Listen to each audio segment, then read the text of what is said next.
I think it's changing very rapidly. I think that Chinese women's education has really caught up or even exceeded the men. You know, I talk to my professors in schools in the United States, business schools, graduate schools, undergraduate schools. They say the women are better than the men. The women are better students than the men. Okay, so I think that from an education standpoint, women have really caught up or exceeded men.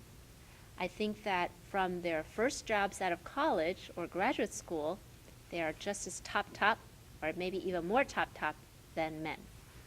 I think that after that, however, I see as a headhunter, there's a decline in women's status in the workplace relative to men. And I think that there are many reasons for that. And a lot of those do have to do with social pressure that women internalize. And those pressures have to do with women's social status in relation to their families and their marriages.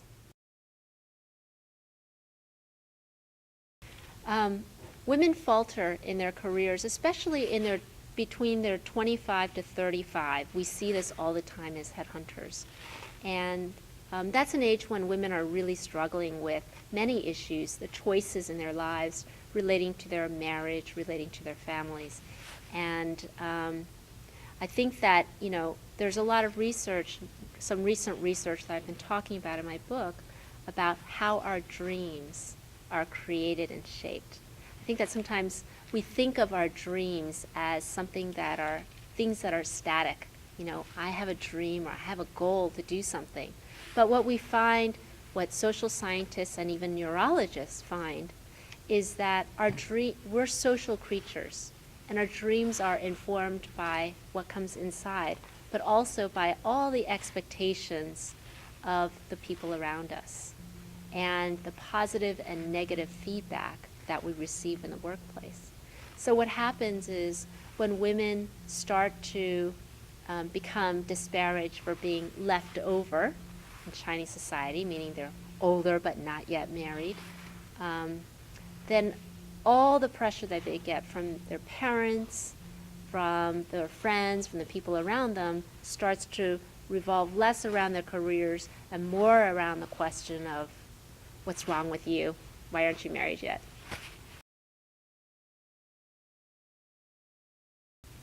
I think that these kinds of social changes we're seeing in China are changes that happened over the course of the last 50 years, 60 years in the United States. So things are happening in a much more sudden fashion. And that makes these social trends, these social stigmas that impact women's lives much sharper than in the United States, in Europe, and other Western countries. But I think that we can maybe help to push forward that happy day when women become more equal by by identifying and addressing the social obstacles that hold back women. Well, I think the fact that women give up their dreams and are impacted by social culture and societal pressure is not just a Chinese phenomenon. I think that as human beings, our dreams are very much informed by external expectations as well as our internal expectations for ourselves. Men, for example, don't face the same kind of conundrum. You know, when a man is in his late 20s, people ask about his career. They don't spend all their time asking about his love life. So I think that Chinese women, are reacting to social expectations as any human beings would. But I think that we can work to identify and discuss and change those social expectations through talking about them. I think that as women we're really raised to follow the rules, and men are really raised to establish the rules. And I think that all the successful women I know among my friends have had to address these questions and have been willing to simply ignore the rules. At some point they just said, you know, I know this is what everyone else expects, but I just need to follow my heart. That's a process that every woman I know who's really been successful in her own way, that's a decision that she's had to make, to just say, you know what, I'm just going to go for it. And I hope that women who read my book will say in their lives, I'm just going to go for it. And the book will really encourage them to just be brave and to establish their own rules for their own lives. I think that's a great point. I know a lot of women who are awesome in every way, and then they start dating a guy, and they completely change their lives to be with that guy. You know, so they like somebody, and he asks her out on a date, and they'll cancel all their plans with their girlfriends just to go out. And, you know, they completely change their own fantastic life to try to wrap their lives around him. I think that we all do that, and we all have to learn to overcome that. I think that a great guy doesn't want you to completely drop your life and just go right after him. A great guy wants you to have a fantastic life, and he wants to chase you. So I think that we need to get beyond that, and we need to continue to live our own busy and fantastic lives, and then find a guy who's good enough to, who's worthy of you know, bringing along and making a new partnership with.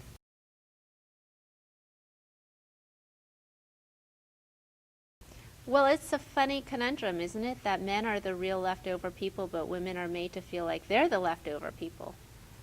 I don't know how the excessive number of bachelors will change China in the future, but just the fact that women are not really left over at all, and it's the men that are left over, maybe that simple fact will help us to try to get rid of this stupid, unrealistic stigma that women still face.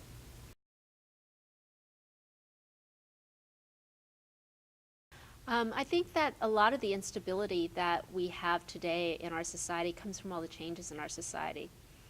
Our mothers and our grandmothers lived very stable lives, maybe moving from their parents' house into their husband's house. They had stability, but they didn't have freedom and they didn't have choices. I think that women today are exhilarated by the freedom and the choices, but then saying, well, where will my security come from? And how do I go about making these choices? Marriage today doesn't provide the level of security that we had before. In the last 10 years, divorce has exploded in China. For people under age 30, the divorce rate is 57%. Okay, so we can say, I'm happy about all the choices, but sometimes I just wish I could have the security of marriage. Maybe it would be nice to have fewer choices. The fact of the matter is that marriage is now a source of great instability in many women's lives. Okay, so we have to, we still assume some of the old assumptions that are no longer operative. Now, marriage does not provide that kind of security and stability. The only place we can find that security and stability is within ourselves. And if we can find that within ourselves and develop that within ourselves, then we can set ourselves up for true love. Because true love only occurs between two people who are independent.